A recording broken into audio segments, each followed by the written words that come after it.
Mas eu vos digo que de toda palavra ociosa que os homens disserem, hão de dar conta no dia do juízo. Porque por tuas palavras serás justificado, e por tuas palavras serás condenado. Então, com a escritura de São Mateus, capítulo 12, versos 36 e 37, eu abro a nossa meditação, a nossa reflexão para o dia de hoje. E nós vamos falar sobre o poder que tem as palavras. O profeta comentou muito sobre Hebreus capítulo 3, que diz ali que Jesus é o sumo sacerdote da nossa confissão. E ele disse que tudo aquilo que nós confessamos que ele está fazendo, ele fará. Isto é o mesmo que a Bíblia diz. Quando a Bíblia fala em chamar as coisas que ainda não são, como se já fosse. A palavra também diz que o homem que consegue dominar as palavras que diz, o homem que consegue dominar a sua língua, este tal é perfeito. Se nós formos analisar, a palavra ela tem um sentido, um significado tremendo. A Bíblia nos diz que as coisas que existem, elas foram criadas pela palavra de Deus.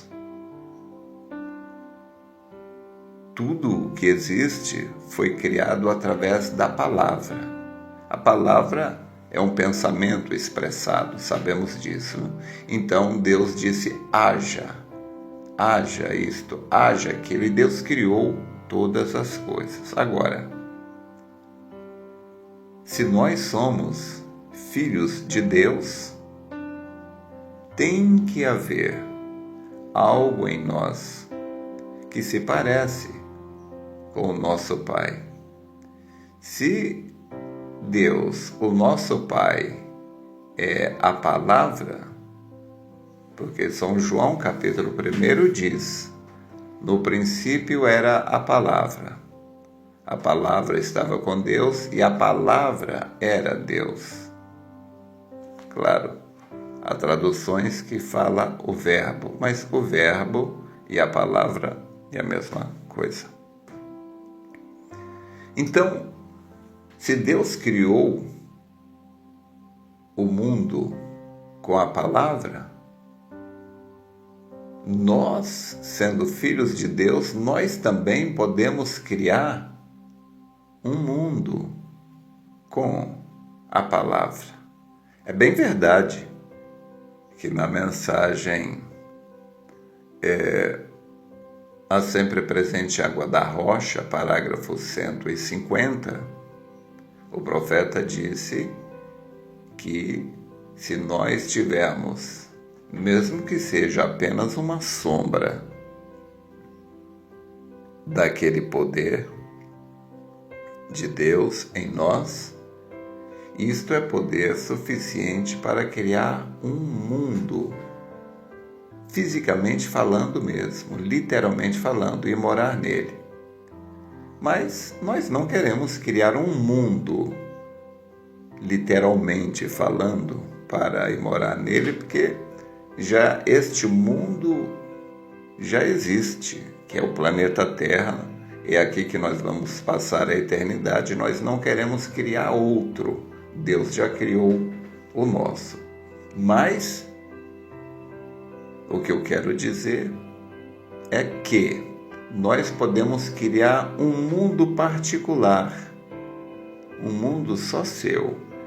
Este mundo ao qual eu me refiro é uma atmosfera, é um estilo de vida, o tipo de vida que você pode viver nele. Você pode criar este mundo através da palavra que você expressa. É o poder da palavra a que quero me referir.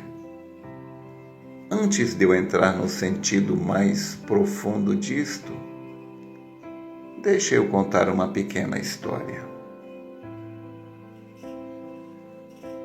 Enquanto um orador falava acerca do poder do pensamento positivo e das palavras, um participante levantou a mão e disse: "Não é porque eu vou dizer felicidade, felicidade, felicidade que me sentirei melhor. E não é porque eu vou dizer desgraça, desgraça, desgraça que me sentirei menos bem. Não são mais do que palavras. As palavras são só isso mesmo, sem poder." O orador, o palestrante, então disse: "Cala sua boca, idiota.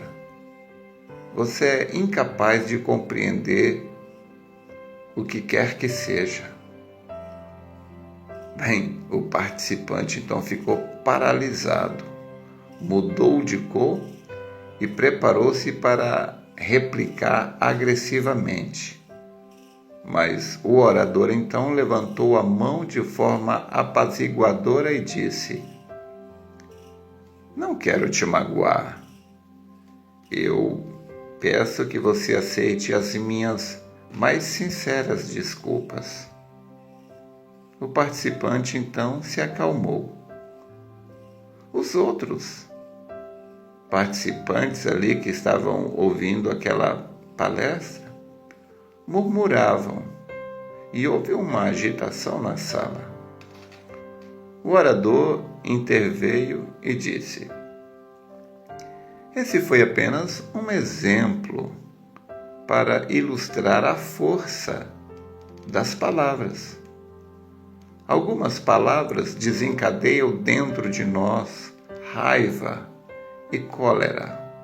Outras nos acalmam. Esse é o poder das palavras." Isso é bem verdade. Nós podemos despertar sentimento nos outros com as nossas palavras.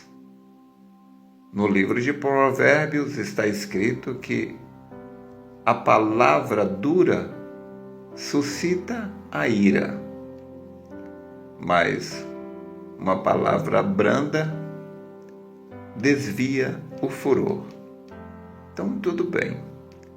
Existe este sentido, esta colocação em que as palavras podem despertar nos outros sentimentos. Se nós elogiamos ou se nós criticamos, elas suscitam sentimentos diferentes nas pessoas. Porém, o poder da palavra vai muito além desse daí, suscitar sentimentos nos outros. Nós podemos ver que Josué parou o sol. Você pode me dizer, na verdade, ele não parou o sol, ele parou foi a terra, porque é a terra que gira, que causa este efeito de noite e dia durante 24 horas. Não me importa, não importa. Quando Josué mandou o sol parar, Deus sabia o que Josué estava falando. Então a natureza obedeceu o que Josué mandou. Ele queria que o tempo parasse. E foi isso que aconteceu. A luminosidade do sol se manteve ali. Então, veja o poder que a palavra tem. Em Marcos 16 está escrito: em meu nome expulsarão demônios. E na escritura citada ali de Hebreus capítulo 3, diz que Jesus é o sumo sacerdote da nossa confissão. Se formos fazer um estudo na Bíblia sobre confissão, nós vamos ver quão raso é o nosso conhecimento sobre o poder da palavra. Então, não é somente Deus que tem o poder de criar as coisas através da palavra. Nós, como filhos de Deus, a sua imagem e semelhança, nós temos semelhante poder. Nós podemos determinar bênçãos a nosso favor, a favor dos outros.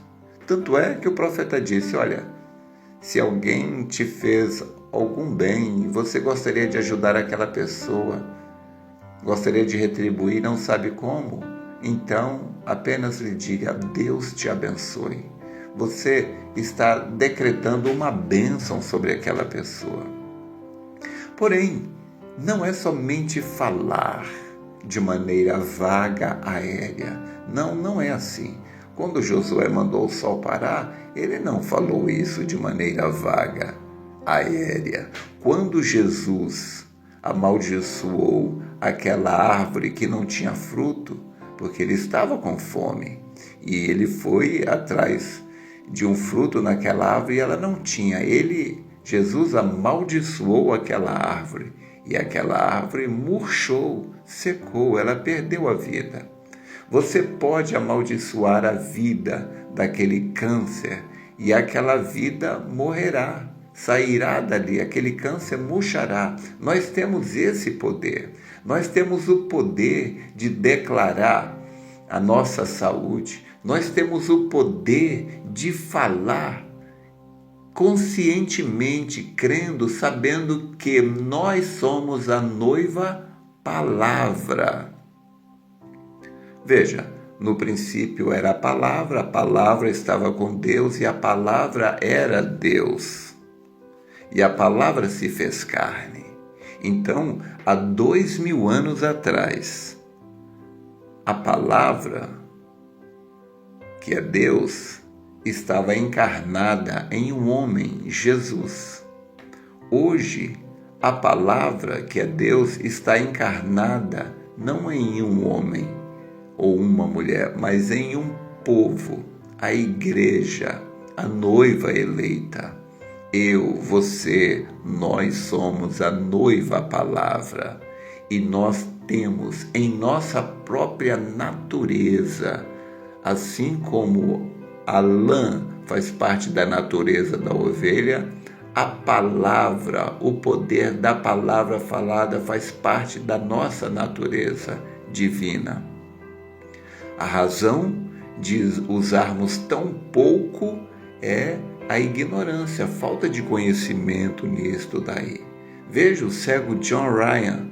Quando o irmão Branham orou por ele, ele ficou cego e voltou na fila, entrou na fila novamente para receber a oração novamente. O profeta disse: eu já orei por você, por que você está aqui? Ele falou: mas eu não consigo ver. O irmão Branham disse: mas isso não tem nada a ver.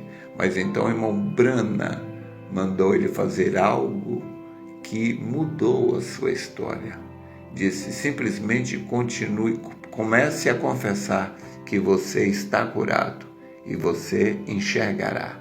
E ele começou a falar que estava curado e aquilo tomou lugar em sua vida. Chamar as coisas que ainda não são como se já fossem. Jesus é o sumo sacerdote da nossa confissão. Tudo que você confessar que Ele está fazendo, Ele fará. Este poder está em mim, este poder está em você.